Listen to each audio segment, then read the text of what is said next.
Welcome to solid state Maharashtra state board new syllabus. बच्चों, आज हम मैग्नेटिक प्रॉपर्टीज ऑफ सॉलिड्स पढ़ने वाले हैं। तो सबसे पहले आपकी बुक में क्या लिखा है पढ़ लेंगे। Magnetic properties of solids can be understood easily in terms of classical picture of electron. The electrons spin about their own axis. ये इसको हम अंडरलाइन करेंगे। The electrons spin about their own axis. इसका क्या मतलब हुआ? डियर स्टूडेंट्स, एटम के अंदर न्यूक्लियस है और न्यूक्लियस के अतराफ शेल्स है और यहाँ पर इलेक्ट्रॉन रोटेट हो रहे हैं। किसके अतराफ? न्यूक्लियस के अतराफ रोटेशन बता रहे हैं, रोटेट हो रहे हैं। तो इसको हम rotation of electron around the nucleus कहेंगे। ओके, तो rotation of electron around the nucleus हो ही रहा है, लेकिन इसके साथ साथ simultaneously at the same time electron ये उसके खुद के एक्सिस के अतराफ भी घूम रहे हैं। तो यहाँ पर इसको हम ऐसे बता सकते हैं, ये हो गई बच्चों क्लॉकवाइज स्पिन और ये हो गई एंटी क्लॉकवाइज स्पिन। तो इलेक्ट्रॉन जब खुद के एक्सिस के अतराफ घूमता है तो क्लॉकवाइज स्पिन को हम अपवर्ड एरो से बताते हैं और एंटी क्लॉकवाइज स्पिन को हम डाउनवर्ड एरो से बताते हैं। सपोज मैं यहाँ पर 1s ऑर्बिटल बताऊंगा बॉक्स डायग्राम के जरिए और इसमें सिंगल इलेक्ट्रॉन है, तो मैं उसको ऐसे बताऊंगा, एक इलेक्ट्रॉन है, यानी 1s1 इलेक्ट्रॉनिक कॉन्फ़िगरेशन को आपने बॉक्स डायग्राम के जरिए इस तरह से बताया। इस इलेक्ट्रॉन को हम क्या बोलेंगे? अनपेयर्ड इलेक्ट्रॉन, क्योंकि सिंगल इलेक्ट्रॉन है।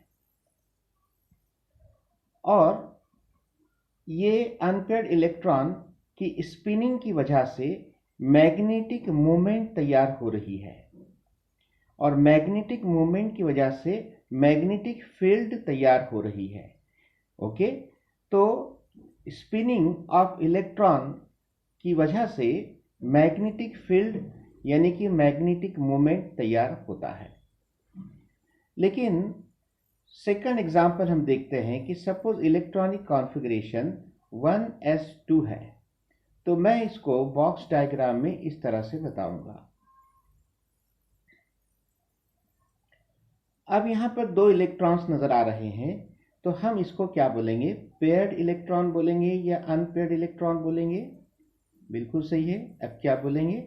पेयर्ड इलेक्ट्रॉन, क्योंकि आपको दो इलेक्ट्रॉन नजर आ रहे हैं। एक इलेक्ट्रॉन अपवर्ड एरो से बताया गया है, तो उसकी स्पिन कैसी है? क्लॉकवाइज है, इस तरह से। और जो डाउनवर्ड एरो से बताया गया है उसकी स्पिन कैसी है? एंटी क्लॉकवाइज है, इस तरह से। तो ये क्लॉकवाइज स्पिन को हम +½ के जरिए भी बताते हैं और एंटी क्लॉकवाइज स्पिन को हम -½ के जरिए भी बताते हैं। तो +½ इज बैलेंस्ड बाय -½ तो यहाँ पर जो मैग्नेटिक मूवमेंट है +½ की मैग्नेटिक मूवमेंट ये कैंसिल हो गई -½ के मैग्नेटिक मूवमेंट के जरिए। यानी हम ये कह सकते हैं कि magnetic movement is balanced. Okay, या हम ये भी कह सकते हैं कि मैग्नेटिक मूवमेंट इज कैंसल्ड। तो यहाँ पर टोटल मैग्नेटिक मूवमेंट, जिसको हम क्या बोलते हैं, नेट मैग्नेटिक मूवमेंट कितनी रहेगी बच्चों? 0 रहेगी। +½ -½ इज इक्वल टू 0। ओके, तो ये इसका मतलब हुआ। तो यहाँ पर हम एक वर्ड यूज करेंगे, टाइनी मैग्नेट, छोटा सा मैग्नेट। छोटा सा मैग्नेट ये किसे कहेंगे? हम सिंगल इलेक्ट्रॉन को कहेंगे, अनपेयर्ड इलेक्ट्रॉन को कहेंगे या पेयर्ड इलेक्ट्रॉन को कहेंगे? बिल्कुल सही है, हम जो है टाइनी मैग्नेट किसे कहेंगे? अनपेयर्ड इलेक्ट्रॉन को। हम पेयर्ड इलेक्ट्रॉन को टाइनी मैग्नेट नहीं कह सकते हैं। ऐसा क्यों? देखो बच्चों, ये अनपेयर्ड इलेक्ट्रॉन है, यहाँ पर मैग्नेटिक मोमेंट +½ नजर आ रही है, +½ लेकिन -½ नजर नहीं आ रहा है, यानी मैग्नेटिक मोमेंट बैलेंस नहीं हुई है, मैग्नेटिक मोमेंट कैंसिल नहीं हुई है। तो यहाँ पर नेट मैग्नेटिक मोमेंट 0 नहीं रहेगी, यानी कि नॉन जीरो रहेगी, यानी यहाँ पर मैग्नेटिक फील्ड तैयार हो रहा है। ओके, इसीलिए हम जो सिंगल इलेक्ट्रॉन है जो अपने एक्सिस के तरफ घूम रहा है, जिसे हम स्पिनिंग कह रहे हैं, स्पिनिंग मतलब अपने खुद के एक्सिस के तरफ घूमना, तो यहाँ पर स्पिनिंग सिंगल इलेक्ट्रॉन की स्पिनिंग की वजह से मैग्नेटिक फील्ड तैयार हो रहा है। जबकि यहाँ पर जब पेयर्ड इलेक्ट्रॉन रहेंगे तो यहाँ पर मैग्नेटिक मोमेंट कैंसिल हो रहा है। क्लॉकवाइज स्पिन की वजह से जो मैग्नेटिक मोमेंट फॉर्म हो रहा है +½ ये कैंसिल हो रहा है एंटी क्लॉकवाइज स्पिन की मैग्नेटिक मोमेंट के जरिए, यानी कि -½ तो नेट मैग्नेटिक मोमेंट होगा 0।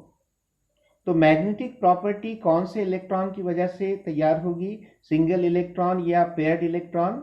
बिल्कुल सही है, सिंगल इलेक्ट्रॉन की वजह से। तो जब किसी एटम या मॉलिक्यूल या आयन में अनपेयर्ड इलेक्ट्रॉन नजर आएंगे तो वो एटम, आयन या मॉलिक्यूल मैग्नेटिक प्रॉपर्टी शो करेगा, मैग्नेटिक प्रॉपर्टी उसके अंदर रहेंगे। ओके, और जब किसी एटम, आयन या मॉलिक्यूल के अंदर पेयर्ड इलेक्ट्रॉन्स नजर आएंगे, एक भी अनपेयर्ड इलेक्ट्रॉन नहीं रहेगा, सारे के सारे इलेक्ट्रॉन पेयर्ड रहेंगे, तब उसमें वहां पर मैग्नेटिक मोमेंट उसका 0 हो जाएगा और वो मैग्नेटिक प्रॉपर्टी शो नहीं करेगा।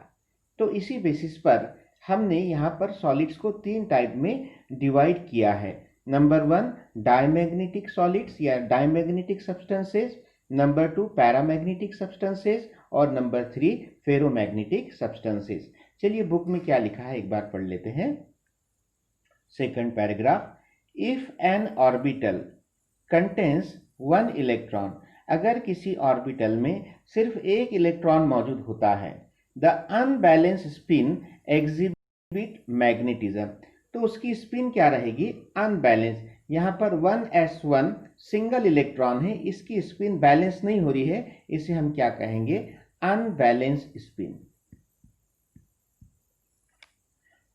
और यहाँ पर 1s2 में स्पिन बैलेंस्ड हो रही है, इसे हम क्या कहेंगे? Balanced spin. ओके, तो बैलेंस्ड स्पिन यानी क्या? Paired electron. अनबैलेंस्ड स्पिन मतलब क्या? Unpaired electron. चलिए आगे क्या लिखा है देखते हैं। However, when electrons are paired, जब इलेक्ट्रॉन पेयर्ड होते हैं, their spin is balanced, उनकी स्पिन क्या हो जाती है?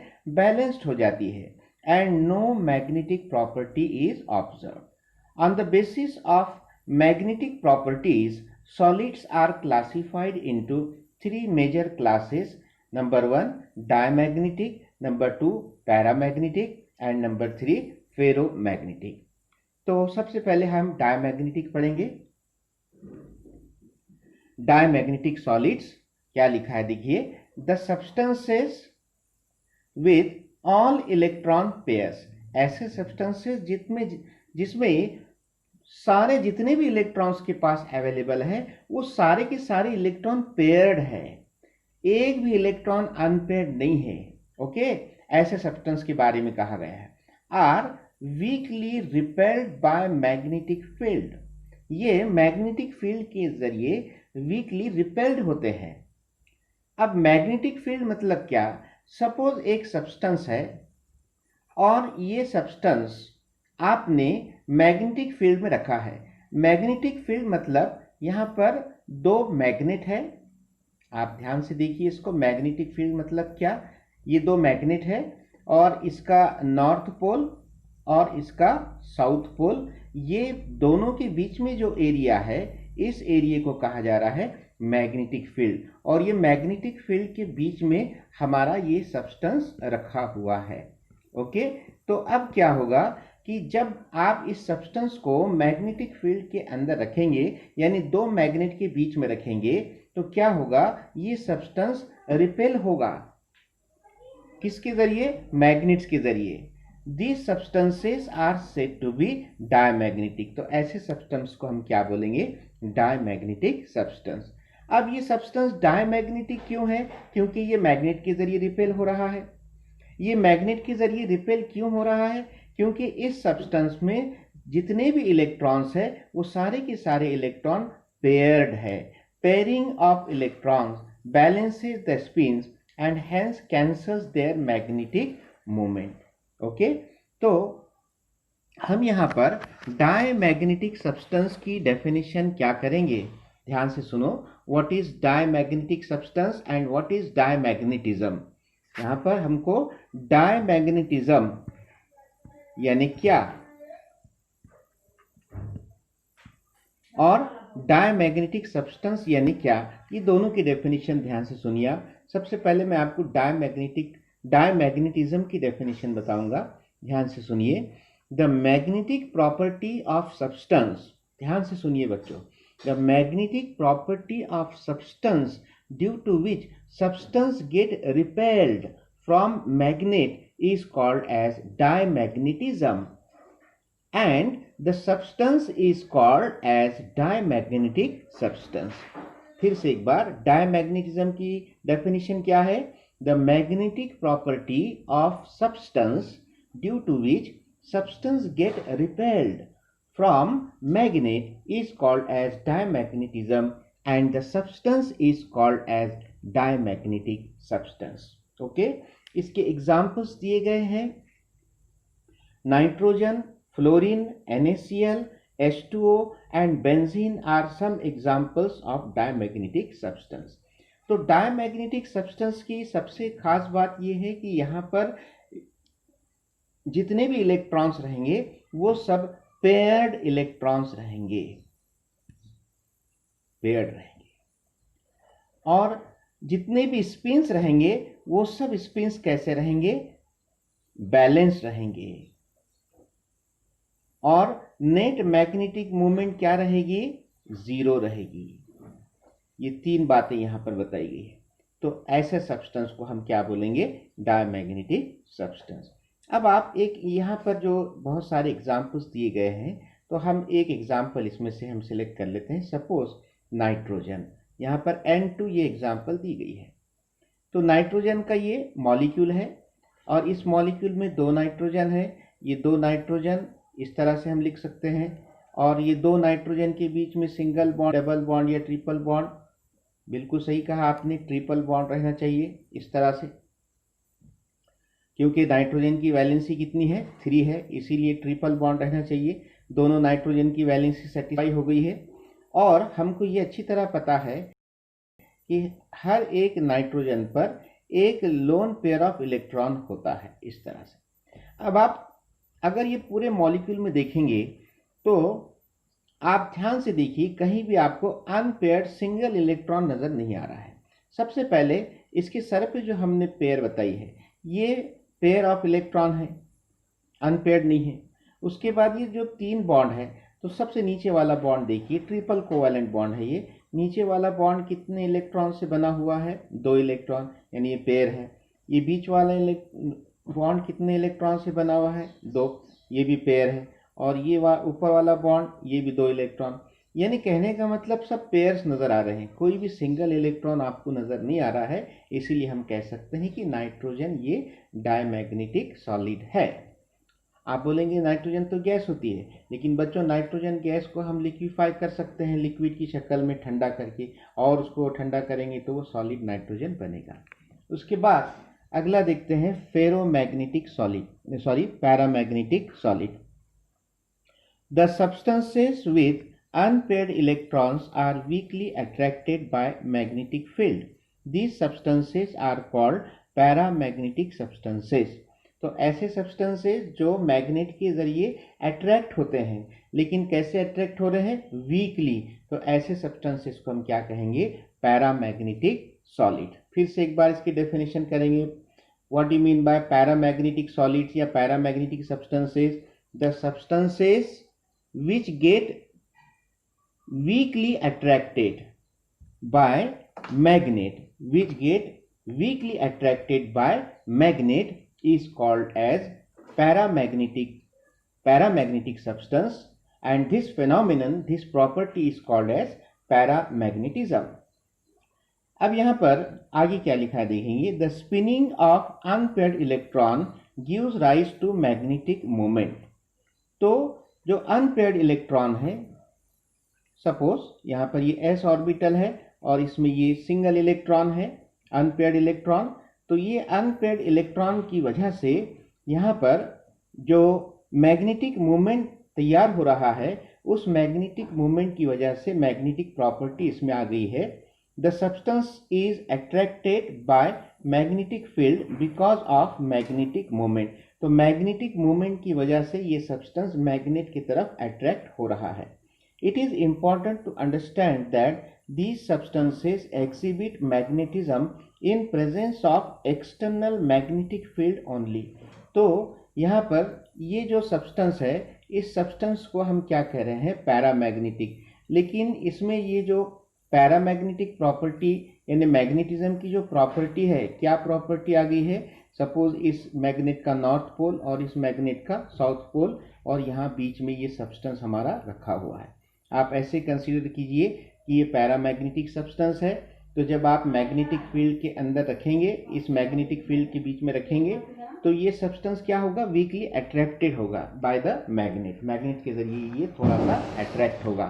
तो ये फिनोमिनन सिर्फ और सिर्फ आपको in presence of magnetic field नजर आएगा।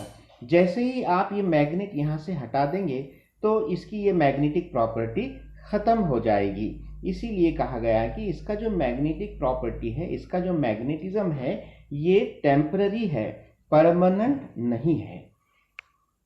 They lose magnetism when external magnetic field is removed. इसके एग्जांपल्स दिए गए हैं, ऑक्सीजन Cu2 पॉजिटिव ऑक्सीजन है, उसके बाद Cu2 positive cation, Fe3 positive, और उसके बाद क्रोमियम 3 पॉजिटिव। तो ये Cu कैटायन है, Fe3 पॉजिटिव कैटायन है, Cr3 पॉजिटिव यानी कि क्रोमियम कैटायन है। ये सब पैरामैग्नेटिक है। हम यहाँ पर थोड़ा सा ऑक्सीजन के बारे में डिस्कस करेंगे कि ऑक्सीजन को पैरामैग्नेटिक क्यों कहा जा रहा है। जैसे कि आपको पता है कि ऑक्सीजन का एटॉमिक नंबर 8 है। इसका डिस्ट्रीब्यूशन ऑफ इलेक्ट्रॉन क्या होगा, 2,6। फर्स्ट शेल में 2 इलेक्ट्रॉन्स है, सेकंड शेल में 6 इलेक्ट्रॉन्स है। इसका इलेक्ट्रॉनिक कॉन्फ़िगरेशन क्या होगा, 1s2, और 6 इलेक्ट्रॉन्स का क्या होगा, 2s2, उसके बाद 2px2, 2py1 और 2pz1। ओके, तो हम जो वैलेंस शेल है सेकंड वाला, उसको बॉक्स के जरिए बताएंगे। जो 2s ऑर्बिटल है, 2s में 2 इलेक्ट्रॉन हैं इस तरह से, और p ऑर्बिटल है जिसमें px है, py है और pz है। इसमें इलेक्ट्रॉन किस तरह से रखे हुए हैं, px में 2 इलेक्ट्रॉन है विथ अपोजिट स्पिन, py में सिंगल इलेक्ट्रॉन है और pz में सिंगल इलेक्ट्रॉन। तो ऑक्सीजन को यहाँ पर पैरामैग्नेटिक सब्सटेंस कहा गया है। क्यों कहा गया है, क्योंकि इसके पास अनपेयर्ड इलेक्ट्रॉन नजर आ रहे हैं। कितने अनपेयर्ड इलेक्ट्रॉन हैं, 2 अनपेयर्ड इलेक्ट्रॉन। कौन कौन से ऑर्बिटल में है, 2py और 2pz, इसीलिए इसे पैरामैग्नेटिक कहा गया है।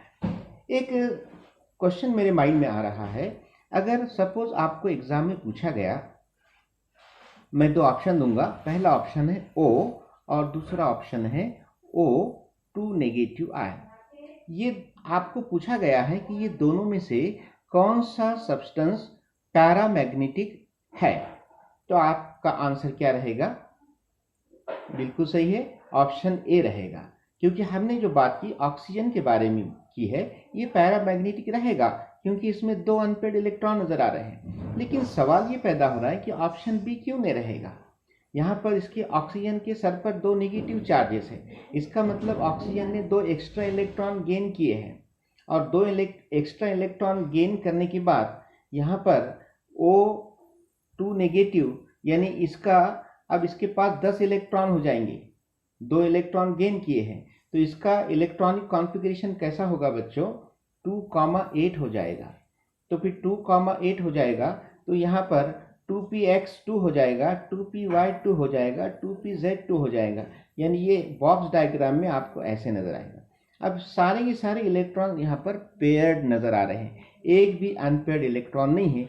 तो हम O डबल नेगेटिव इस आयन को हम क्या बोलेंगे, पैरामैग्नेटिक तो बिल्कुल नहीं बोल सकते, लेकिन हम इसको डायमैग्नेटिक बोल सकते हैं, क्योंकि जितने भी इलेक्ट्रॉन है वो क्या है, पेयर्ड है। चलिए हम नेक्स्ट देखते हैं phenomenon ferromagnetism. Ferromagnetism, the substances containing large number of unpaired electron. इस पे ध्यान दीजिए आप कि ऐसा सब्सटेंस जिसमें अनपेयर्ड इलेक्ट्रॉन्स की तादाद बहुत ज्यादा होती है, आर अट्रैक्टेड स्ट्रांगली, इस पर भी ध्यान दीजिए आप, strongly attracted by magnetic field, these substances are said to be ferromagnetic substances. फिर से एक बार, फेरोमैग्नेटिज्म क्या है, the property, the magnetic property of substance due to which substance get strongly attracted by magnet, strongly attracted by magnet is called as ferromagnetism, and the substance is called as ferromagnetic substance. Okay, तो आगे क्या लिखा है देखेंगे, these substances can be permanently magnetized, ये permanently magnetized हो जाते हैं।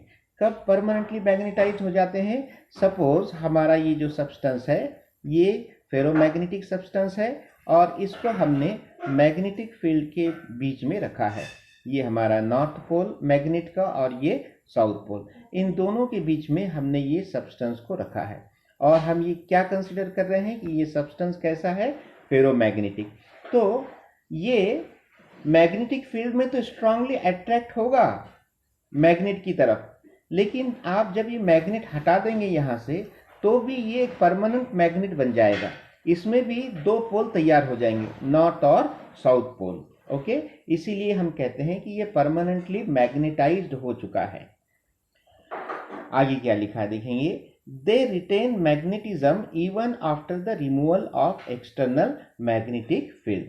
सम examples of ferromagnetic substances are Fe iron, CO cobalt, Ni nickel, Gd gadolinium, CrO2 chromium oxide। Ferromagnetism में जो पहली एग्जाम्पल दी गई है Fe की, हम इसको समझने की कोशिश करेंगे कि Fe को फेरोमैग्नेटिक सब्सटेंस क्यों कहा गया है। जैसे कि आपको पता है कि Fe का जो एटॉमिक नंबर है कितना है, बिल्कुल सही 26, और इसका जो इलेक्ट्रॉनिक कॉन्फ़िगरेशन होगा वो इस तरह से होगा,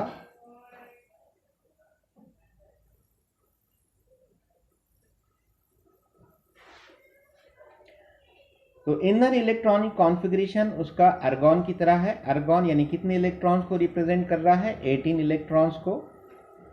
तो 26 में से 18 चले गए, कितने बचे, 8। तो 8 इलेक्ट्रॉन कैसे रखे गए हैं, 3d में 6 इलेक्ट्रॉन रखे गए हैं और 4s में 2 इलेक्ट्रॉन। तो हम जो है ये 3d और 4s में इंटरेस्टेड हैं। आप इसका बॉक्स डायग्राम निकाल कर हम देखेंगे। तो जैसे कि आपको पता है कि d सबशेल में 5 ऑर्बिटल मौजूद होते हैं, वो 5 ऑर्बिटल हम यहाँ बताएंगे।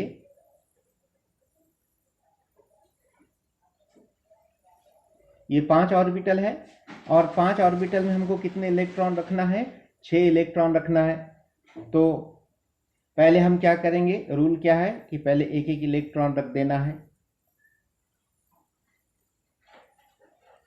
ये Hund's rule of maximum multiplicity कहता है कि all degenerate orbital must be half filled first and then doubly field.